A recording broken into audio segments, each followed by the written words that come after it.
Bonjour,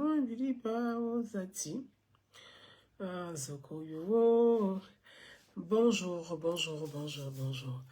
Bonjour à chacun d'entre vous. Bonjour à vous, mes amis, mes followers, mes amis, mes ennemis, mes adversaires. Bonjour à chacun d'entre vous. Je suis Gouzane Naounou et je voudrais m'exprimer sur quelques sujets d'actualité particulièrement sur, pardon, je me servis un peu, particulièrement sur l'instrumentalisation des enfants à des fins politiques. Merci à vous tous d'être là. Merci pour ceux qui sont connectés sur TikTok et ceux qui sont sur ma page Facebook. J'ai partagé sur ma page Facebook pour ceux qui ont vu cette vidéo qui m'a heurté et j'ai suivi cette vidéo avec beaucoup de tristesse. J'ai pas voulu m'exprimer, mais quand j'ai reçu des messages des personnes qui m'ont dit comme ça, Gouza, vraiment tu avais raison. Tu avais raison quand tu disais que mademoiselle Valérie était une emmerdeuse, tu avais raison. Et j'ai lu le message et, qui vient d'une personne qui a pris son temps. Hein. Gamari, merci pour les cœurs, merci. Qui a pris son temps, merci aussi pour vous qui m'apportez des cœurs sur TikTok. Et quand j'ai lu les commentaires de cette personne, quand j'avais fait la publication, la personne m'avait injurié avec beaucoup de grossièreté. Et quand la personne s'en rend compte du niveau bas de mentalité, parce que moi j'appelle ça un niveau bas, m'envoie cette vidéo, je me dis, je me dois quand même de faire un live pour parler de cette question parce que ça me touche particulièrement. Il s'agit des enfants. Il s'agit des enfants instrumentalisés à des fins politiques. Et ça, c'est un sujet qui devrait interpeller toute la presse ivoirienne, interpeller toute la classe politique ivoirienne, interpeller même l'État, interpeller le ministère de la femme, de la protection de l'enfance, devrait interpeller les organisations nationales comme internationales présentes en Côte d'Ivoire, interpeller l'ONU Femmes, interpeller l'UNICEF, interpeller l'UNESCO, interpeller, mais vraiment interpeller parce que nous sommes là face à quelque chose de très, très, très grave. Ça sort même complètement du cadre de la petite politique ou de la bassesse politicienne. Il s'agit de la protection de l'enfant. On parle de la protection de l'enfant. J'ai vu cette vidéo qui était au siège du PDC-RDA où des jeunes enfants de 14 ans, de 13 ans, de 15 ans, de 16 ans, de 17 ans avaient porté des t-shirts de Dame Valérie et sont venus manifester, Je me suis posé la question de savoir, mais la constitution ivoirienne que moi j'ai ici, hein, elle est juste, j'ai pas envie de me lever maintenant, mais tout le monde sait que j'ai la constitution, j'ai le code électoral, mais la constitution ivoirienne, Stéphane Quadio, merci beaucoup. La constitution ivoirienne dit que qui est votant, quand on parle de la révision de la liste électorale, c'est bien spécifique. Pour ceux qui savent, moi je suis très attachée à la démocratie participative, je suis très attachée à l'état des droits, je suis très attachée aux institutions de la République, moi je suis très attachée à la République. Comme je le dis souvent, je suis démocrate parce que j'aime le débat démocratique, je suis républicaine parce que j'aime la République. Et je pense que ces deux, la démocratie et la République, devaient nous permettre de mieux vivre ensemble et de faire évoluer même le débat démocratique, les institutions, renforcer les institutions républicaines, renforcer l'État. Parce que quand on parle d'État de droit, ce n'est pas un slogan qu'on lance comme ça en l'air. L'État de droit, c'est l'ensemble de ces choses-là qu'on dit l'État de droit. Et donc, je suis très attachée à ces questions-là et que là, je prends un temps beaucoup plus calme pour qu'on puisse comprendre ce que je vais dire. Je vais pas aller, je pouvais aller comme dit, voilà, tiens, je n'ai pas, moi, c'est pas des bad buzz, ça m'intéresse pas les bad buzz. Moi, je suis dans l'éducation citoyenne. Pour moi, c'est l'éducation citoyenne et les bad buzz, c'est pas ma tasse de thé. Je suis pas sur les réseaux sociaux pour faire les bad buzz, pour faire des clashs comme on dit. Je suis sur les réseaux sociaux parce que je me dis c'est un outil. Voilà, les réseaux sociaux sont des outils pédagogiques qui devaient nous servir à éduquer la masse, à accompagner, parce qu'on parle d'éducation, il y a aussi l'instruction, à éduquer la masse, à accompagner ceux qui sont loin de l'école, des bancs de l'école, ceux qui n'ont pas la possibilité d'aller à l'école, ceux qui n'ont pas la possibilité de bénéficier de l'instruction via les réseaux sociaux. Nous pouvons aider ceux-là à comprendre ce que c'est que, même la notion même de la République, à comprendre ce que c'est que vivre ensemble, à comprendre ce que c'est que l'intérêt général, l'intérêt commun. Et donc moi je suis ici, c'est pour participer, en tout cas à mon humble niveau, chacun apporte sa pierre à l'édifice, on dit, comme on dit dans ma langue maternelle, Pepe Gini, c'est-à-dire, Pepe Gini, c'est tout doucement qu'on arrive à remplir le vase.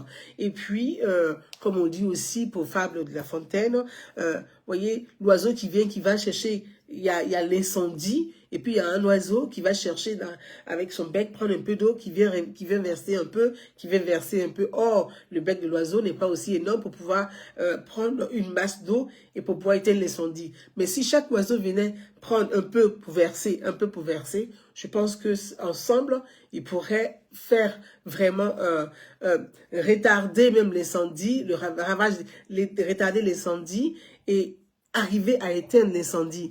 Ce qui veut dire, c'est l'addition des intelligences qui fait la force d'une nation. Et moi, c'est ce qui m'intéresse, Et c'est sur ce volet-là que je veux intervenir. Je vois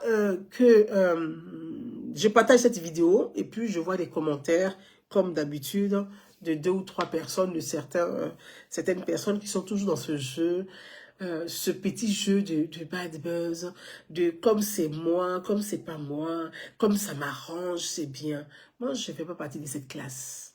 La classe qui pense que comme ça va dans mon sens, c'est très bien. Mais faisons très attention à cela. Faisons très attention à cela et je vais vous rappeler des faits qui ont détruit l'Afrique, des faits qui continuent de détruire l'Afrique. L'Afrique est indépendante depuis plus de 60 ans, mais quand on fait le constat sur le continent africain des indépendances, le constat sur le continent africain de la démocratie, du constat sur le continent africain de la force des institutions, on s'assoit et puis on fait un deuil. Parce que 60 ans après, on n'est pas encore arrivé à 2%. On est un retard, et comme je tiens à le dire, pour moi, on a un retard de 170 ans. Malheureusement, on a un retard de 170 ans. Oui, on a un retard de 170 ans. Et ça, c'est énorme. En matière d'éducation, en matière de culture, en matière de francophonie, en matière de vivre ensemble, en matière d'institutions, en matière de sécurité, en matière même de maîtrise, ce qu'on appelle l'autosuffisance alimentaire. On a un retard de 170 ans. Et ça, c'est une réalité. Venons au fait. Je tiens à rappeler à Dame Valérie que l'UNESCO condamne fortement et fermement ce genre de pratique. L'utilisation des enfants à des fins politiques. Des enfants de 14 ans, de 13 ans, de 15 ans, de 16 ans, de 17 ans. Ils ne sont pas majeurs. Parce que quand on dit les nouveaux majeurs, les nouveaux votants, on parle des 18 ans révolus. C'est-à-dire ceux qui ont eu leurs 18 ans et révolus. 18 ans, quelques jours. C'est ceux-là, on dit les nouveaux votants. Mais ceux de 14 ans, ce ne sont pas des votants. Ceux de 13 ans, ce ne sont pas des votants. Ceux de 15 ans, ce ne sont pas des votants. Ceux de 16 ans, ce ne sont pas des votants. Ceux de 17 ans, ce ne sont pas des votants.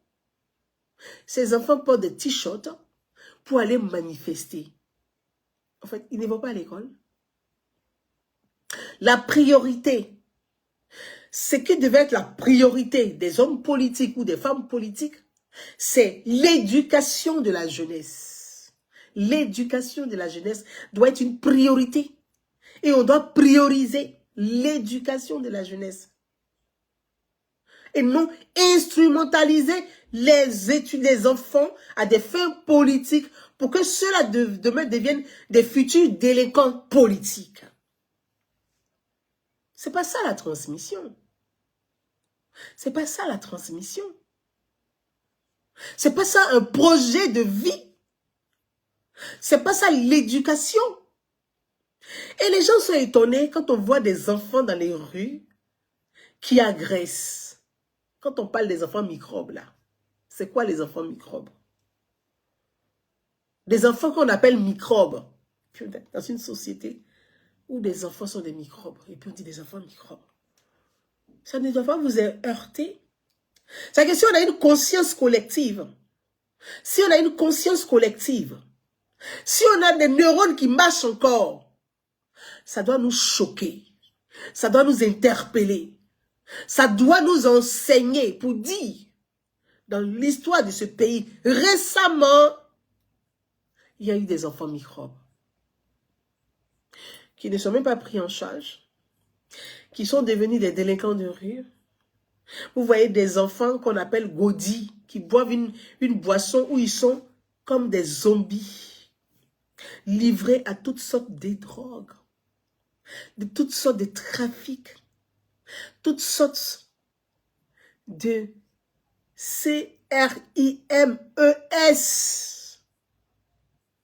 Ça ne vous interpelle pas? Ce sont ces mêmes enfants-là qu'on instrumentalise là, à des fins politiques là. C'est à ceux-là qu'on donne des armes demain pour déstabiliser les États. Donc comment je vois des gens qui manquent de jugeote, qui manquent d'intelligence pour le coup, qui trouvent à justifier ça, je dis que notre société est très fragile. Hein? Notre société est très fragile. Donc la conscience collective doit nous amener à réfléchir autrement, à penser loin, à avoir une vision beaucoup plus claire, une vision grande, une vision à long terme pour penser l'avenir des générations futures. Parce que nous, là, pour nous, est fini. C'est demain. Les générations futures. C'est à celles-là que nous devons penser. C'est à celles-là que nous devons penser. Et ce sont la génération future. On dit on fait des prévisions. On pense à l'horizon 2050. Donc quand on dit horizon 2050, ça veut dire c'est tout un programme. Ce n'est pas des slogans à la noix. C'est un programme. C'est une vision à long terme. C'est une programmation. Oui. Parce que vaut un ordinateur sans programmation? C'est ça l'être humain. Que vaut une tête sans intelligence? Que vaut une tête sans réflexion? Que vaut une tête sans pensée libre? Rien. Zéro. Zéro. Et le mal du continent africain, il est à ce niveau-là. Je parle du continent parce que quand on parle de l'Afrique, c'est un continent avec 53 États. Avec Haïti qui n'est pas encore bien rentré dedans, on peut dire 53, 54 États. Mais quand on prend le niveau d'instruction, il y a une régression de... C'est-à-dire que, moi je dis 170 ans. Parce que les indépendances, les années 60. L'année 60, les indépendances. Quand on finit avec les indépendances, on devait avoir une avancée de 60 ans 70 ans. Mais on s'aperçoit qu'on a un recul, on a un retard. Et donc, quand on a un retard, les indépendances de 1960 en 2025, d'accord? 65 ans, 70 ans, parce que le temps qu'on arrive à 1960, il y a eu quand même déjà des mises en place, et ainsi de suite. Donc, moi, je dis 70 ans. Et que 70 ans après, on s'aperçoit qu'on est encore en retard, on a reculé, il faut doubler. Ça veut dire qu'on a un retard de plus de 100 ans, en réalité. Oui, parce que prenez les Senghor. Quand Senghor s'exprimait en français, même aujourd'hui, je vous invite, allez-y dans Google, et puis, mettez Senghor, les discours de Senghor, vous allez voir comment il s'exprimait. Mais avec une élégance, avec un verbe. C'est-à-dire, tu as sujet, tu as verbe, tu as complément, tu as la virgule, tu sens la virgule, tu sens le point d'exclamation, tu sens... Mais il y a tout ça là-dedans dans une phrase. Prenez Félix Houphouët-Boigny. Il réunit plus de 3000 personnes, 5000 personnes dans une salle. Et puis il faut s'asseoir, puis il parle, il s'exprime. Mais regarde, réécoutez les discours. Et puis aujourd'hui, on a une classe politique. Je l'ai dit que, tu l'as dit que, il a dit que, nous l'a dit que, vous l'a dit que. C'est cette classe politique à laquelle on fait face. C'est grave. Parce que il faut éduquer la masse et l'excellence, là, c'est de ça qu'il est question. Et l'excellence, c'est ces jeunes. C'est ces jeunes qu'on est en train d'instrumentaliser aujourd'hui. Dans notre société, on parle enfants microbes. On peut sortir, on n'est pas encore sorti de là. Parce que ces enfants microbes, d'autres ont grandi, ils sont devenus aujourd'hui des criminels de la société. Donc, c'est une génération qui est foutue. Parce qu'on va aller par étapes. On a eu la génération des Soro Guillaume, des Blé Goudé, Kakabé. Il s'est débrouillé, il s'est en sorti, le pauvre, il est devenu ambassadeur. Mais, pensez-vous que là, tout le monde ne peut pas être ambassadeur? Tout le monde peut pas être ambassadeur. Puis être ambassadeur, c'est une nomination. C'est pas une profession à laquelle tu as été à l'école, tu as réussi, tu as bossé, tu es excellent. C'est pas le mérite, quoi. Donc tout le monde ne peut pas. Même si c'est un mérite, mais bon, l'ambassadeur, on t'a nommé. Ça veut dire demain, celui qui t'a nommé, quand il n'est plus là, celui qui arrive, out. On nomme un autre à ta place. Donc, c'est ça.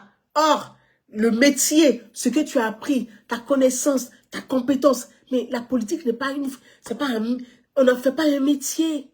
On n'en fait pas une profession pour dire, oui, moi, je suis politicien jusqu'à 20 ans, hein, moi, je suis ministre pendant 20 ans. Mais attendez, ministre pendant 20 ans, ça veut dire que ministre pendant 20 ans, il y a un souci dans la société. Hein. Un ministre pendant 20 ans, il y a un gros problème. Ministre pendant 25 ans, alors là, ouf, on s'interroge sur la question des institutions, on s'interroge. Vous voyez? Donc, c'est pas un métier. C'est pas un métier, ce sont des missions. On dit on va nommer tel pour une mission. Mais la mission, elle est définie. Elle n'est pas infinie. Elle est définie. On n'est pas ministre à vie. On n'est pas président à vie. On n'est pas DG à vie. On n'est pas PCA à vie. Or, quand tu vas à l'école, tu apprends un métier, tu as eu l'instruction, tu sors de là, tu as fait des études, tu as un bagage, tu deviens soit chef d'entreprise, tu crées ton entreprise parce que tu as appris quelque chose, et toi aussi, à ton tour, tu vas embaucher d'autres, tu vas créer de l'emploi. C'est ça qui fait que la société, elle est dynamique, elle devient forte. Et puis, on est une nation forte parce que on crée de la richesse comme ça. C'est comme ça. Bah, si tout le monde doit être ministre, tout le monde doit être député, tout le monde doit être maire, tout le monde doit être président. Excusez-moi, mais on est où? On est où? Alors, comme disent les jeunes, alors quoi? Et donc, pour moi, je pense que Instrumentaliser les enfants à des fins politiques, c'est dangereux. C'est dangereux. Et les organisations des droits de l'homme devraient s'interroger sur ça. Parce qu'à force de dire, oh bon, ça nous arrange, c'est pas grave. Je répète, ce sont ces mêmes enfants qu'on utilise dans des problèmes. Déjà, ça commence. Ce sont ces mêmes enfants qu'on utilise. On dit, allez-y, cassez les urnes ici. Ce sont ces mêmes enfants qu'on utilise. Et puis on dit, allez-y, brûlez les urnes par là. Et puis ça fait des crises post-électorales. Des crises qui se terminent par des guerres civiles, par des guerres ethniques, par des guerres militaires et parfois qui débouchent sur des coups d'État. Et donc, il ne faut pas que les gens jouent avec ça. Notre société est très fragile. Et surtout, à 5 mois d'une élection présidentielle, je pense qu'il y a des comportements que vraiment il faut éviter. Il faut éviter. Les Ivoiriens en ont bavé. Les Ivoiriens sont essoufflés. Les Ivoiriens sont fatigués. Les Ivoiriens en ont marre. À chaque fois, pour des questions de pouvoir, et que maintenant, ce n'est plus leurs parents qui sont utilisés, c'est leurs enfants qu'on utilise. Ce n'est pas acceptable. Et donc, cette question-là, il faudrait vraiment que peut-être l'État s'en saisisse et on interroge. Et c'est là où je veux vraiment insister. Insister parce que l'instrumentalisation des enfants à des fins politiques, à de la violence politique est très très dangereuse. Prenons le cas des enfants soldats au Congo RDC. République Congo RDC. Comment les enfants soldats sont arrivés? Jusqu'à aujourd'hui. Le problème, ça fait combien d'années que ces crises-là au Congo RDC durent? Je pense que depuis 1993-94. Ça fait 30 ans. 30 ans. 30 ans qu'il y a les enfants soldats au Congo RDC. Parce que les gens n'ont pas pris la mesure à temps. Les gens ont cru que ça les arrangeait pour le moment. Certains ont pensé que ça allait dans leur sens pour l'instant. D'autres pensaient que ça pouvait déstabiliser leur adversaire. Et donc, c'était intéressant. Mais aujourd'hui, c'est tous les Congolais qui en payent le prix. 30 ans que ça dure au Congo. Les enfants soldats. Et ça déstabilisait tout ce grand Congo aujourd'hui. Le Congo se fait mains et pieds pour pouvoir sortir des 30 années de crise. Il faut faire attention. Je dis que dans l'histoire récente de notre pays, les enfants microbes sont devenus aujourd'hui des vendeurs de guedji. D'autres ont grandi. D'autres sont devenus les bandits des grands chemins. Et c'est dangereux. C'est comme ça commence. Et c'est comme ça on donne les armes aux enfants pour devenir des bandits de la société. C'est comme ça demain, parce qu'il ne faut pas attendre demain qu'on puisse leur donner. On est dans une zone de turbulence. On est dans une zone de turbulence. Je le dis tout le temps. La Côte d'Ivoire se retrouve dans un triangle. Dans un triangle instable. La Côte d'Ivoire est au cœur d'un triangle instable. Burkina Faso, Mali, Guinée et le Niger de l'autre côté. Nous prions le bon Dieu pour que le Sénégal soit protégé. Mais on voit déjà ce qui se passe au Togo et au Mali, au Togo et au Bénin, à la frontière du Burkina Faso. Les terroristes, les djihadistes sont par là. Mais ces mêmes enfants-là, pour un t-shirt, pour une demi-baguette de pain, pour un billet de 1000 francs, de 2000 francs, il y a des gens qui organisent ça. Et donc, l'État doit s'en saisir. L'État doit s'en saisir. Ceux qui ont organisé, qui ont recruté ces enfants doivent être traduits devant la justice. Ceux qui ont recruté ces enfants doivent être traduits devant la justice. C'est les mêmes qui vont recruter, c'est par les mêmes demain que les terroristes vont passer pour venir recruter les mêmes enfants qui vont se mettre. N'attendez pas que ces enfants leur mettent des bombes au ré pour se faire exploser dans les marchés que vous allez réagir. C'est dangereux ce qui est en train de se jouer. Je dis, je tire la sonnette d'alarme. Je tire la sonnette d'alarme. Moi, je suis une citoyenne, issue d'organisation de la société civile. Idée de paix, initiative pour le dialogue et la paix entre les peuples. Je toujours œuvré dans le sens de l'intérêt général. Moi, je ne suis pas une militante politique. Je suis une citoyenne, libre et engagée. Je ne suis pas une militante politique. Je parle de l'intérêt de la Côte d'Ivoire, l'intérêt des Ivoiriens. Je parle de l'intérêt commun. Je ne parle pas des individus. Je ne parle pas de l'intérêt des partis politiques ou des individus politiques. Je parle de l'intérêt des Ivoiriens. Densley, je t'embrasse. Salut petite sœur. Je parle de l'intérêt des Ivoiriens. On ne peut pas admettre dans notre société, dans la Côte d'Ivoire d'aujourd'hui, où hier, des jeunes, des enfants ont été instrumentalisés à des cris, à des faits politiques qui ont débouché sur des crises. N'oubliez pas que dans ce pays, il y a eu plus de 3000 morts. Plus de 3000 morts. C'est comme ça a commencé. C'est comme ça a commencé. C'est comme ça a commencé. Il faut stopper ça. Ceux qui ont recruté ces enfants doivent répondre de leurs actes. C'est eux les responsables. C'est eux les responsables. Il ne faut pas s'asseoir pour dire, comme ça m'arrange aujourd'hui.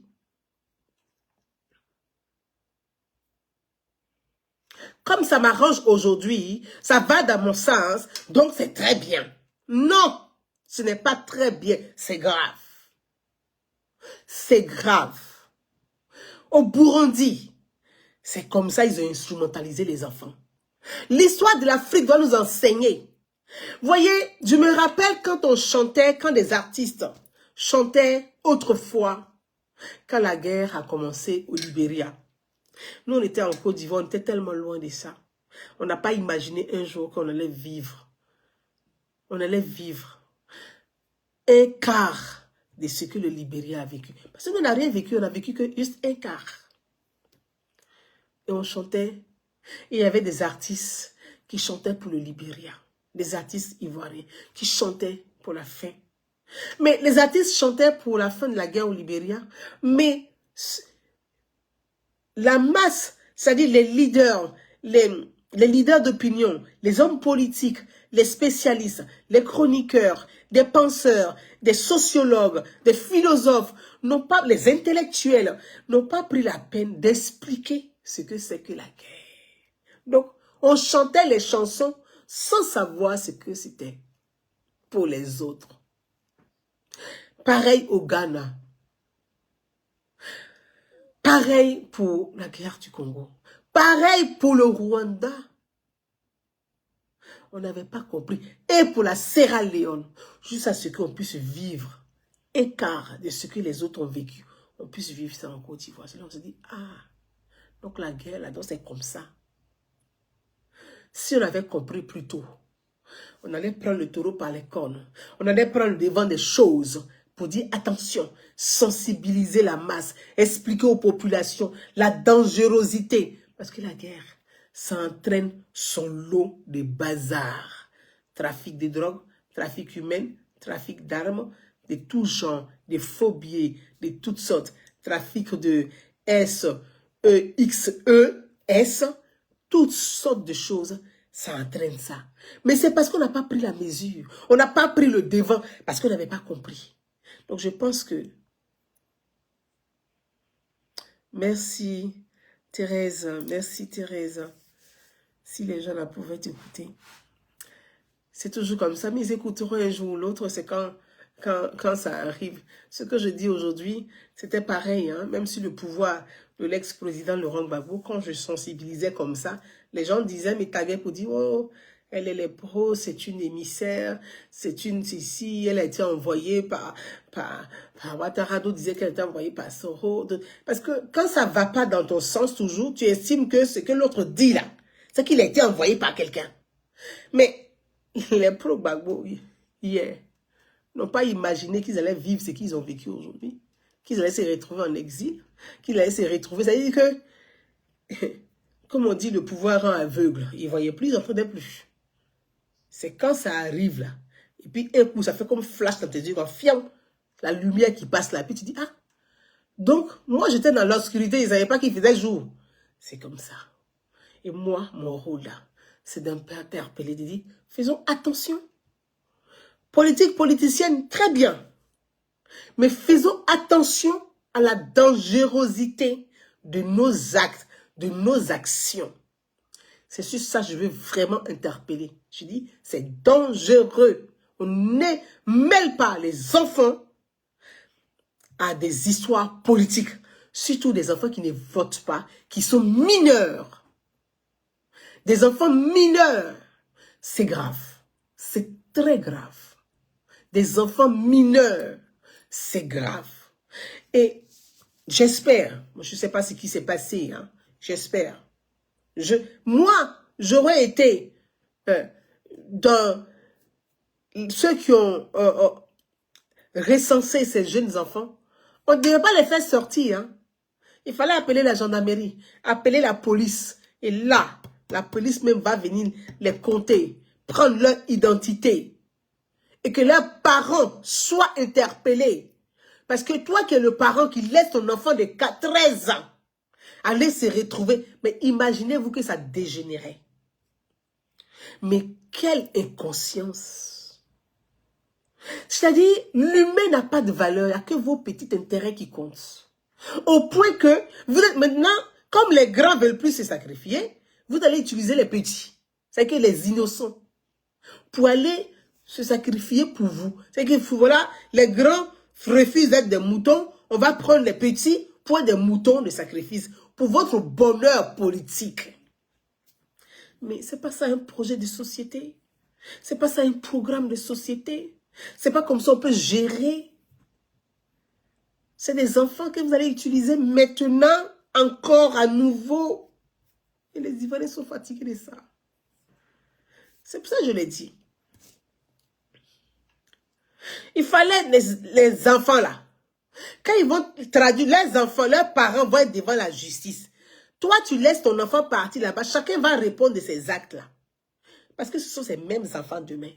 Voyez, regardez quand il y a la grève des instituteurs, ou bien quand il y a les grèves dans les écoles, vous voyez des enfants qui disent, avant décembre déjà, qui disent, oui, nous veut partir en vacances, en grève. Et c'est là, maintenant, vous allez voir les gens, des fausseurs de la société civile, hein, qui vont venir dire, oui, nous sommes des parents d'élèves, associations, syndicats des parents d'élèves, ou syndicats de ceci, on demande que les enfants aillent à l'école. Mais vous instrumentalisez les enfants à des fins politiques. Ils vont reproduire ça à l'école. Si déjà que sur le plan politique, vous qui devez être l'exemple, le bon exemple, vous êtes le mauvais exemple. Pourquoi les enfants doivent avoir le bon exemple? C'est à vous de tracer la ligne.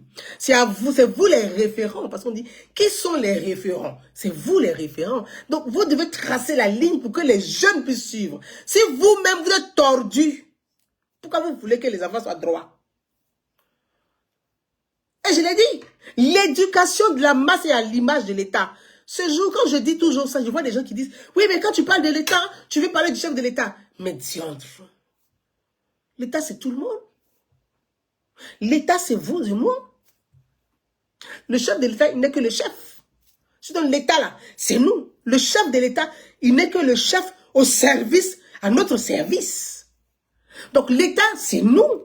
C'est chacun son rôle. C'est ça l'État.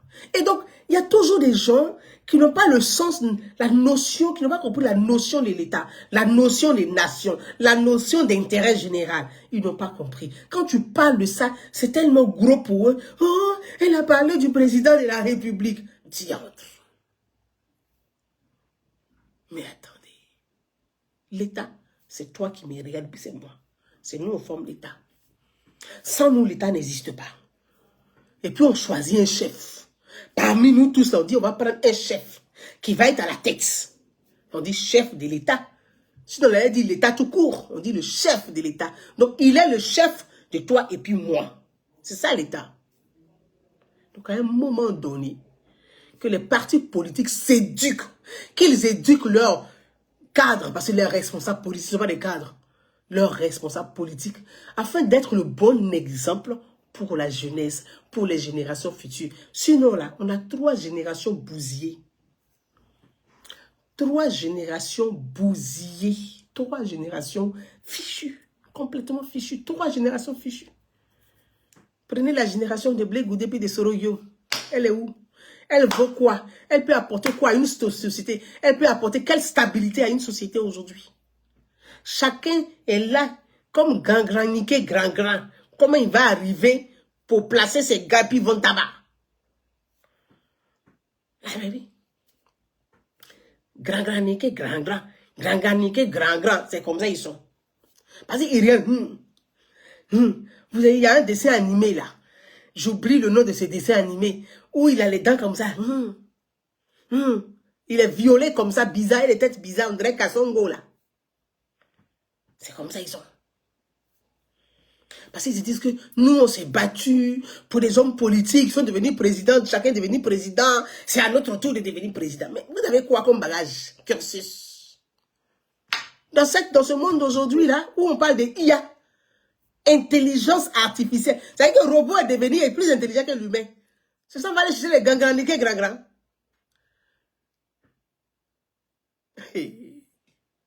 Aïwa. Dans ce monde d'aujourd'hui là, où IA est devenu intelligent que l'humain, l'intelligence artificielle. Commencez à bosser ça, hein. Regardez. Commencez à bosser ça. Parce que vous êtes sur les réseaux sociaux là. Béret. Commencez. Ça là, ça va nous remplacer. L'intelligence artificielle. Dans ce monde d'aujourd'hui là. Ça, on va aller chercher les gangraniqués grand-grand. Hein? Ça veut dire qu'il y a c'est les excellents là qui vont exceller. L'éducation elle est importante. L'instruction elle est importante. Il faut instruire les enfants, leur donner les moyens. Parce que le robot même sera plus intelligent que l'humain. Donc, c'est celui qui est meilleur là. C'est lui qui va avoir une vie meilleure. Sinon, tout le monde va devenir brigand. Comme Adamé Liberté, brigand. C'est ça. On parle de l'intelligence. S'il y a l'intelligence artificielle, nous devons donner les moyens à nos enfants d'être aussi performants. On ne peut pas les instrumentaliser à des fins politiques. Mettre tes shots ici, là, des Bassaraba. Porter tes shots des Bassaraba. C'est ça la politique. Mais c'est pitoyable, c'est lamentable. C'est triste. C'est ça la politique. C'est ça le développement intellectuel.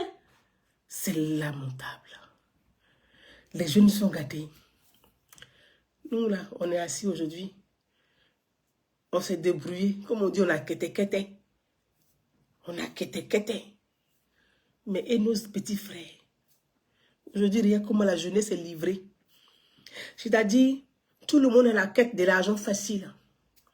L'argent facile, le gain facile. Au point que l'humain n'a plus de valeur. L'humain n'existe plus. Ce qu'on appelle le lien, la relation humaine, là, ça n'existe plus.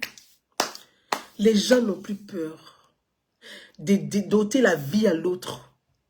C'est-à-dire, j'ai vu une vidéo et ça m'a attristé. C'est chez ma mère à Diogui, où il y a un monsieur, c'est un monsieur à qui les gens payent pour aller ôter la vie à leur adversaire. C'est-à-dire, tu vas le payer, puis tu dis que lui là, il m'énerve aujourd'hui, et puis lui, il s'en va en mission. Et puis, il fait ce témoignage glaçant. Il fait ce témoignage glaçant. C'est que les gens sont déshumanisés. Il n'y a plus de cervelle. Je dis que vaut un ordinateur qui est déprogrammé. Zéro. Le continent africain là est en perte de vitesse. Ceux qui se rappellent et qui me suivent depuis très longtemps, je vous ai dit une fois, j'ai dit l'Afrique va finir comme un cimetière où les Occidentaux, même les archéologues vont venir pour dire avant là, il y avait les Noirs qui étaient ici. Et puis ils vont creuser comme ils font en Égypte là. Et regardez bien l'Égypte. Regardez bien l'Égypte. L'Égypte là, c'était des Noirs qui étaient là-bas. Ils sont où?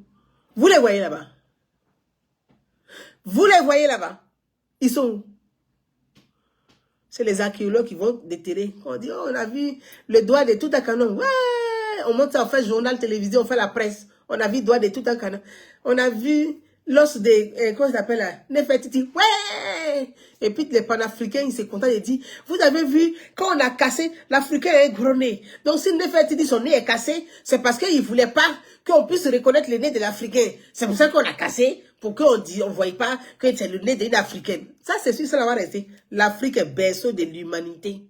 Mais regarde comment l'Afrique même est déshumanisée. Je me pose des questions. Si a fait des berceaux de l'humanité, la maman, il me pose des questions. Ah, je dis peut-être qu'ils ont raconté l'histoire pour nous flatter. Nous, on a pris pour argent comptant tous les jours. L'Afrique est berceau de l'humanité. Mais berceau sans humanité. Où est l'humanisme dans la ça aujourd'hui? Où est l'humanisme dans ça? C'est malheureux. Donc, faisons très attention.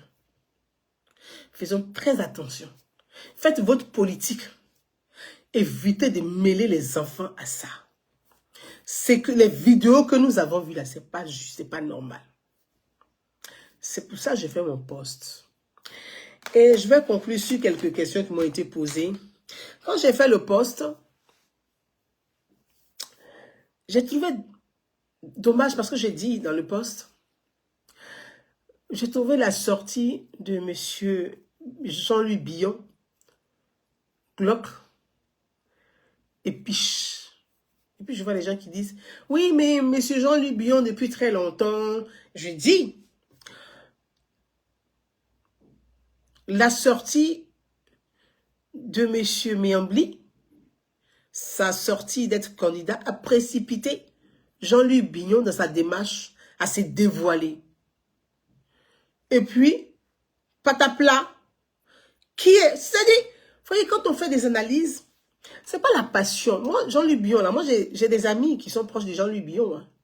Peut-être que si là, ils sont en train de me regarder actuellement. Oui, moi, j'ai des amis qui sont proches de Billon. Moi, j'ai pas d'ennemis. Hein. C'est les gens qui pensent que je suis là. Moi, j'ai pas d'ennemis. Hein. Et ce que je suis en train de dire là, je leur dis la même chose en privé. Je l'ai toujours dit.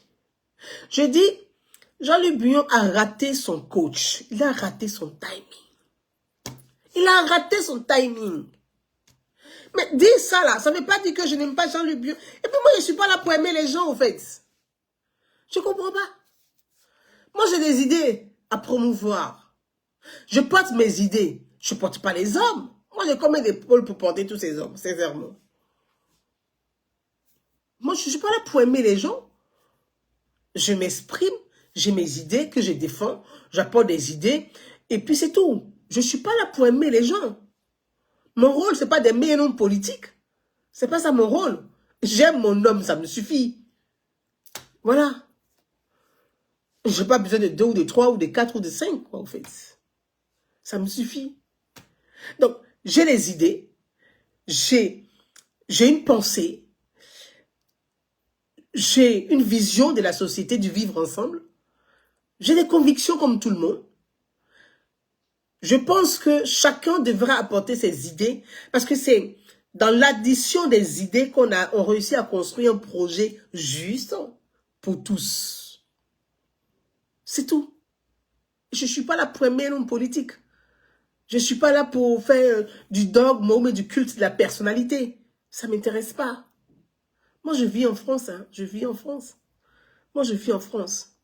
Et puis ici où je vis, là, je côtoie les hommes politiques. Je côtoie les personnalités politiques françaises. Je discute avec eux, je parle avec eux. Sans tabou. Je parle des sujets.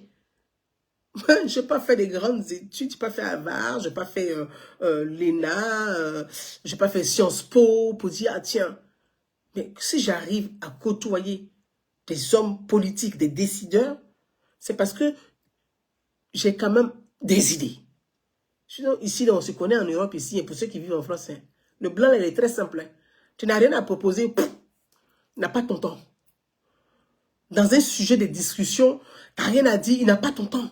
Et puis, il ne va pas prendre même 5 minutes de temps pour venir s'asseoir. Il n'a même pas le temps pour venir s'asseoir pour discuter avec toi. Si tu vois un blanc s'asseoir pour discuter avec toi, c'est que toi, tu as quelque chose à apporter. Sinon, il n'a pas ton temps. Donc, moi, je suis content des hommes politiques en France ici. Je l'ai dit. Et puis, je ne dis pas, oui, comme j'ai vu le premier ministre français, ou bien le ministre de l'Intérieur, ou bien tel président des partis politiques, je vais trembler devant lui, ou bien il voit Macron, je vais trembler. Non, hein, moi, ce que j'ai à dire, je le dis. Voilà. Et ce qui est bien ici, on s'exprime. Ça plaît pas, au moins je me suis exprimé. Et c'est tout. Et c'est ce qui devait se faire en Afrique. Pour faire évoluer même la démocratie participative. Que les gens s'expriment, même au sein même de vos partis politiques. C'est ce que j'ai dit concernant Jean-Louis Billon. Pour ceux qui me suivent. Moi, je fais partie de la première personne. Pour ceux qui ont encore de la mémoire. Quand Madame Henriette Konan-Bédié avait fait une sortie à l'époque pour dire, mais Jean-Louis Billon n'a pas de carrure, il n'incarne pas, qu'il ne peut pas diriger un parti politique. Henriette Konan-Bédié, pour ceux qui écoutent très bien ce que j'ai dit, vous savez, moi j'ai de la mémoire. Je dis que vaut un ordinateur sans mémoire? Zéro. Moi j'ai de la mémoire. J'ai de la mémoire. Uyebi, Côte d'Ivoire. Non, oui. Gauthier Antoine, pardon. Merci. Salut. Pour ceux qui ont de la mémoire, Henriette Konan-Bédié, une sortie publique où elle a dit publiquement, Jean-Louis Billon ne peut pas incarner et il ne peut pas diriger le PDCI RDA, qui n'a pas la carrure. C'est moi qui suis sorti. Mais les Valérie Yapo, elles étaient où? Je suis sorti ici sur les réseaux sociaux. Je dis, mais attends. Ah, arrête qu'on a dit aussi. Jean-Louis Billon, c'est un industriel. Publiquement comme ça. Mais dit qu'il n'a pas de carrure. Très sincèrement. Qui demande pardon à arrête qu'on a béni aujourd'hui. Maman, il y a qui? Il y a qui? Comme disent les Baoulés, il y a qui? Il y a qui? Il y a qui Minou? Il y a qui? Il y a qui? Il y a qui? Il y a qui? Il y a qui? Oui. Parce que je suis sortie à l'époque. Pour défendre Billon.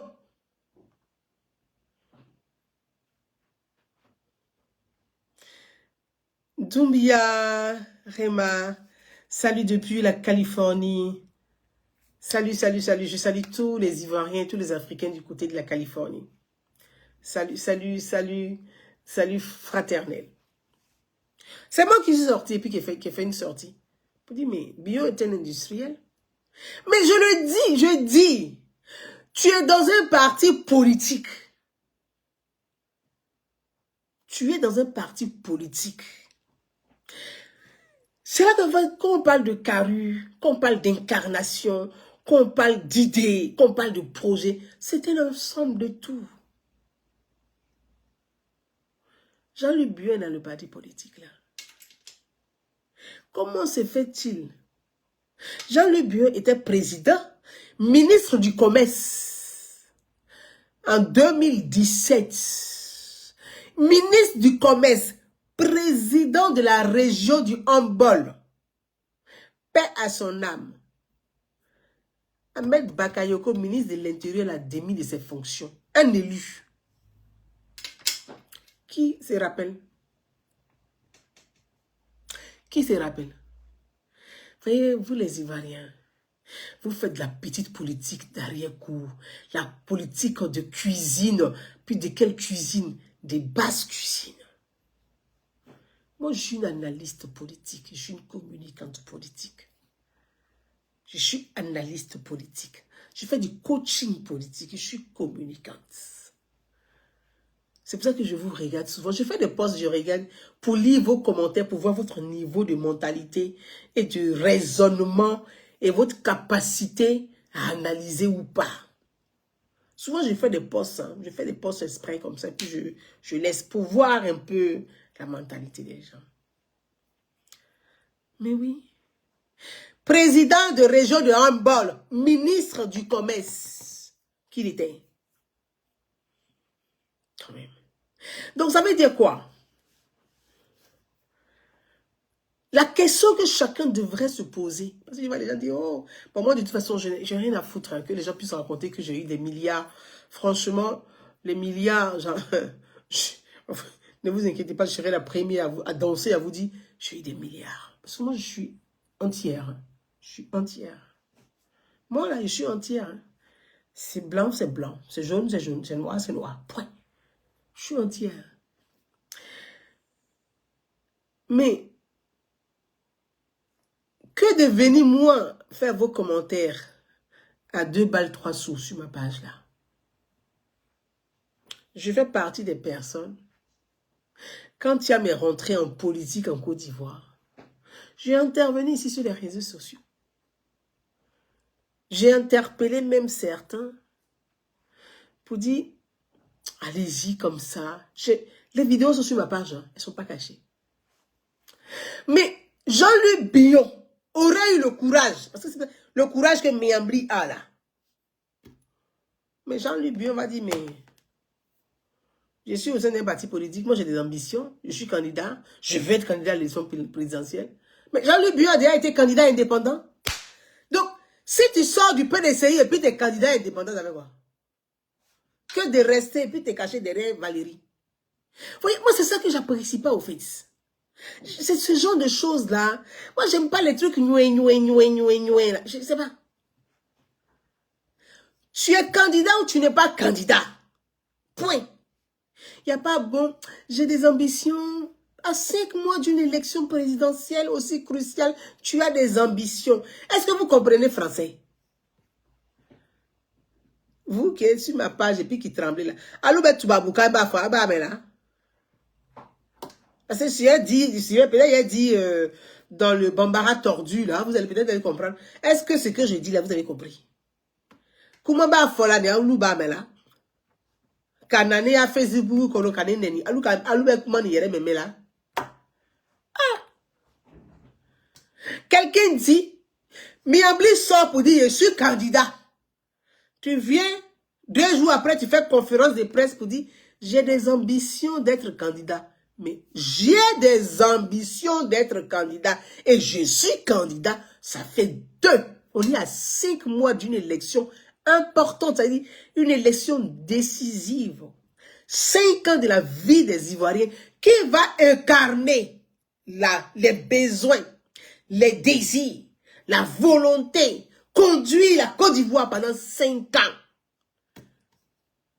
Et toi, tu dis, tu fais conférence de presse pour dire, j'ai des ambitions d'être candidat. Ah ouais.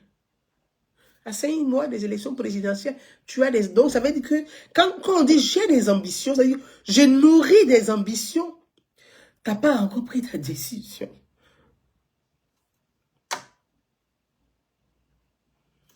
Donc, moi, je m'interroge, je me dis, mais vous êtes candidat ou vous n'êtes pas candidat? Mais c'est mon droit.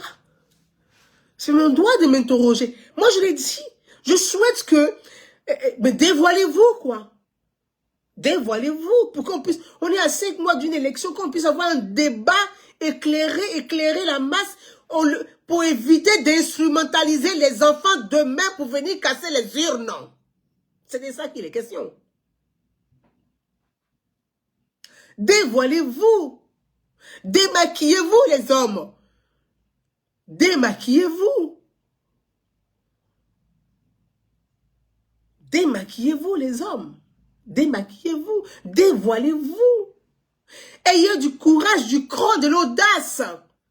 On est calme quand on est audacieux.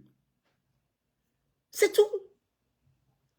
Ce qui est marrant, c'est ceux qui disent, qui applaudissent Valérie Yapo là. Mais Valérie Yapo, elle a bien fait. Et c'est ceux-là qui viennent sur le poste pour Miambli pour dire, mais pourquoi Miambli est candidat? Mais vous avez applaudi Valérie Yapo, non? Mais vous devez applaudir encore plus Miambli. Applaudissez-le. Lui, au moins, il a eu le courage de dire, je suis candidat. Mais est-ce qui se cache derrière femme? Mais moi, pour le coup, je vais donner un conseil à Valérie Yapo. Mademoiselle Valérie Yapo. Il ne faudrait pas que les hommes se cachent derrière vous. Vous-même, soyez devant, puis ils vont être derrière pour vous ovationner. Soyez, déclarez votre candidature. Et puis, lancez votre cagnotte. Pour dire, moi, je suis candidate aux élections présidentielles. C'est votre droit. C'est votre droit. Maintenant, on va aller au vrai débat. On est à 5 mois d'une élection. On ne parle pas des sujets de l'éducation. On ne parle pas de la santé. On ne parle pas de l'autosuffisance alimentaire, du panier de la ménagère. On ne parle pas des logements. La réduction. Mais personne ne présente un programme, ne parle même des grandes lignes. Non, mais attendez. Si ce n'est pas Valérie qui va dire, ouais, on ne va pas saluer, c'est Bio qui va dire, ouais, j'ambitionne d'être candidat. Mais ouais, comment ça tu ambitionnes d'être candidat? Tu es candidat ou tu ne l'es pas? Moi, je souhaite qu'il affirme, je suis candidat. Il a déjà été candidat indépendant. Sans le PDCI. Mais il n'est qu'à être candidat indépendant, on va aller au vrai débat, il dit, moi je suis candidat, ok, le PDCI, vous avez choisi Thiam, moi je suis candidat, on va aller au débat. Mais offrez-nous un débat de qualité diantre. Offrez-nous un débat élevé, mon Dieu. Tous les Ivoiriens ne sont pas des moutons pour faire derrière les gens. Il y a ceux qui sont censés, qui réfléchissent, qui ont envie de débattre, qui ont besoin de débattre, qui ont besoin c'est autour du débat d'idées qu'on construit une nation plus forte. C'est autour du débat d'idées qu'on construit une nation plus forte. La Côte d'Ivoire est dans une zone de turbulences. L'Afrique de l'Ouest est instable avec le terrorisme. Évitez d'instrumentaliser les enfants. Évitons d'instrumentaliser les enfants. Évitons, ne préservez pas vos enfants pour instrumentaliser les enfants des autres. Évitons d'instrumentaliser les enfants. Demain, là, les mêmes terroristes, là, c'est les mêmes enfants, là, ils vont venir instrumentaliser. Évitez ça. Je vais conclure. Et je vais m'arrêter là. J'ai été longue. Je demande à ce que les personnes qui sont allées recruter ces enfants, ces personnes soient traduites devant la justice. Parce que c'est criminel. C'est criminel. C'est criminel. Demain, c'est les mêmes personnes-là, ce sont les réseaux demain par lesquels les terroristes vont passer pour recruter des gens. Ces personnes-là qui ont recruté ces enfants-là, à quelle fin ils vont venir répondre à ça? C'est tout. Il faut éviter de mettre la Côte d'Ivoire dans une instabilité. On n'a pas besoin de ça. Allons-y aux élections apaisées, dans un débat évolué, élevé, un débat d'idées, un débat de projet contre projet, idée contre idée, un vrai débat de société. Les Ivoiriens vont choisir le meilleur projet qui leur sied. Ça s'appelle la démocratie, la liberté de choisir. C'est tout. La liberté de choisir, c'est tout. Tous les candidats, soyez votre candidat, déposez votre candidat. Parlez-nous de votre projet, de votre vision. Moi, vraiment, j'invite la société, la classe politique. Et j'invite surtout les animateurs de télévision, des débats. Quand vous avez des débats politiques, les questions qui nous intéressent, quelle est la vision des sociétés, la vision du vivre ensemble de chaque parti politique ou des futurs candidats des partis politiques? Voilà ce qui nous intéresse. C'est sur ça qu'on doit nous éclairer afin de nous permettre de choisir le meilleur des projets pour tous les Ivoiriens. Nous voulons des élections apaisées, des élections transparentes, des élections où on ne casse pas les urnes, où les enfants ne brûlent pas le bureau de vote. Non, non, non, non et non. Élection apaisée, inclusive, transparente. Une élection pour que le nom de la Côte d'Ivoire, là, quand les autres, de la manière on parle du Sénégal, là, qu'on puisse parler aussi de pour nous. C'est tout ce que nous souhaitons et nous prions vraiment pour la Côte d'Ivoire. Chaque Ivoirien hors du pays prie pour son pays. On rêve de ça. Moi, quand je rentre dans les instances ici, là, la question qu'on me pose est celle-là. Et je prie pour ça. Je prie pour ça. Voilà à faire des TikTok aussi de ce côté-là. Donc, mes chers frères, vous qui êtes sur Facebook, TikTok fait son yo-yo. Lui, je vais le déposer là où il est. Merci à chacun d'entre vous et je vous dis à très bientôt pour d'autres sujets. Au fur et à mesure que je vais voir comment l'actualité évolue, avance, je vais m'exprimer sur ces questions-là. Donc, je vais dire, pour conclure, moi, j'ai absolument rien contre monsieur Bion soit candidat. Je souhaite qu'il affirme, qu'il dise ouvertement qu'il est candidat. Mais la question de j'ambitionne, ça me dérange beaucoup. Et je pense que quand on dit on ambitionne, c'est français, hein. J'ambitionne, ça veut dire j'ai pas encore pris ma décision. Je pense, je suis en train de réfléchir. On est à 5 mois des élections. Quand on veut être candidat, c'est qu'on est déjà prêt. On a pris sa décision. On n'ambitionne plus à 5 mois des élections. La décision, elle est prise. Et nous, c'est ce qu'on attend pour enclencher le vrai débat. Il ne faudrait pas que le débat des élections puisse nous échapper. On doit poser le débat. On doit débattre pour permettre à nos concitoyens, à nos compatriotes de choisir le meilleur des projets. Et celui qui est le meilleur qui incarne un projet. Merci à tous et à très bientôt. Bye bye.